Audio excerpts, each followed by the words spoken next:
அஸ்ஸலாமு அலைக்கும். முக்கிய தினமணி பத்திரிகை செய்தி. G7 உச்சி மாநாட்டில் மாறாத தலைமையுடன் இந்தியா. கரோனாவால் தலைமை மாற்றம் கண்ட உலக நாடுகள்.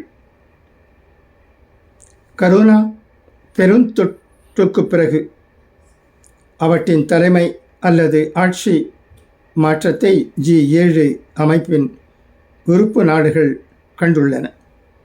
இவற்றுக்கு மத்தியில் உலகின் மிகப்பெரிய ஜனநாயக நாடான இந்தியா அதன் மாறாத தலைமையுடன் G7 உச்சி மாநாட்டில் அமர்வில் பங்கேற்றுள்ளது. விதி விலக்காக உறுப்பு நாடுகள் வரிசையில் பிரான்ஸ், கனடா மட்டுமே கொரோனாவுக்கு பிறகு நிலையான தலைமையுடன் G7 உச்சி மாநாட்டில் பங்கேற்றுள்ளன.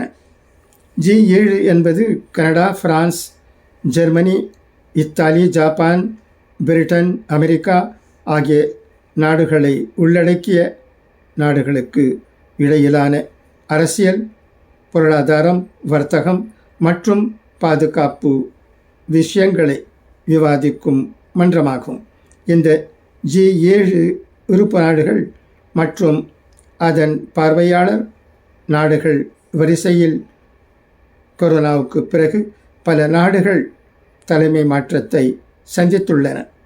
அதன் விவரம்: கனடாவில் 2015, 2019, 2021 ஆகிய ஆண்டுகளில் நடந்த தேர்தலுக்கு பிறகு ஜஸ்டின் ட்ரூடோ தலைமையில் ஆட்சியை தக்க வைத்துள்ளது ஆளும் லிபரல் கட்சி.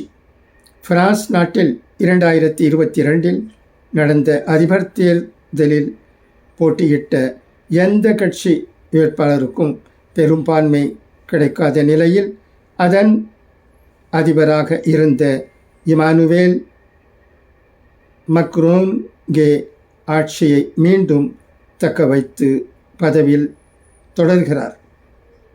ஜெர்மனியில் ஆளும் கூட்டணி ஆட்சிக்கு 4 முறை தலைமை தாங்கிய ஏங்கலா மெர்க்கல் 2021 கொரோனா பெருந்தொற்று உச்சத்தில் இருந்த காலத்தில் நடந்த தேர்தலின் போது ஓலாஃப்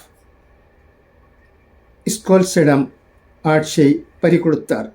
G7 உச்சி மாநாட்டை நடத்தும் இத்தாலியில் 2022 நடந்த பொது தேர்தலில் அப்போது ஆட்சியில் இருந்த திராகி அரசாங்கம்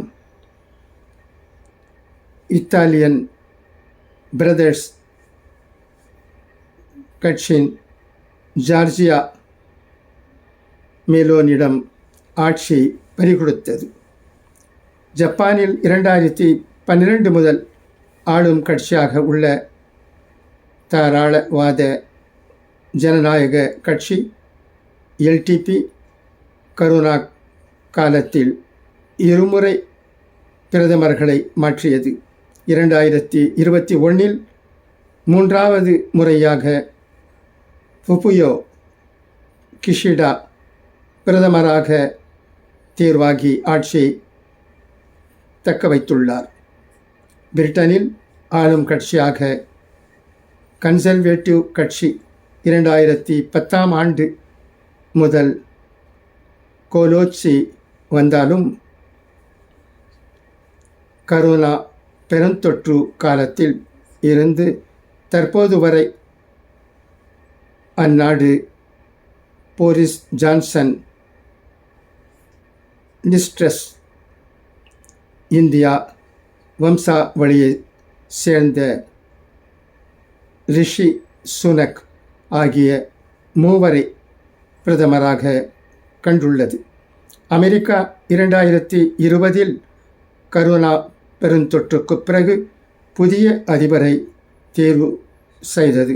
ஆனால் சமீபத்திய கருத்து கணிப்பு வாக்கெடுப்பில் தற்போதைய அமெரிக்க அதிபர் ஜோ பைடன் பின்தங்கி வருகிறார். பிரேசில் அதிபர் தேர்தல் 2022 நடந்தபோது இடதுசாரி தலைவரான லூலா டா சில்வாவிடம் தீவிர வலதுசாரி தலைவரான ஜேர் போல்சனாரோ ஆட்சியை பறிகொடுத்தார்.